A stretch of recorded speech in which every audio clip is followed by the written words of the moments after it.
When it comes to keeping your hips healthy, did you know there's 6 positions the hips need to be able to move in? It's a ball and socket, this joint, and this surprisingly simple drill will get them moving.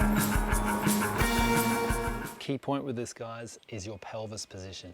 If the wine glass analogy, if you have your pelvis rolling forward doing this, you're going to lose some of the value of the movement. So really focus on keeping that pelvis neutral. This leg is my hip that I'm going to work on. My first position is straight in front. With a straight knee, I'm looking to draw a smooth circle in both directions, and really focusing on the movement being at the hip joint here. Position 2, I can take the leg across the body, and I'm trying to draw a circle in that position. Nice and smooth. Position 3, I go out to the side, keep the pelvis neutral, circle in that position.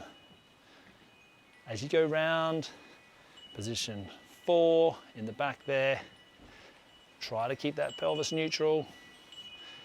Right behind you, circle into the back. And then the hardest position of all, across inside, watch that pelvis doesn't want to move, legs straight. Key point for the ones behind, don't lose your posture. Really maintain good solid posture, our pelvis position, and then get the leg back there and build that circle. Speed's really key. Keep it low and smooth.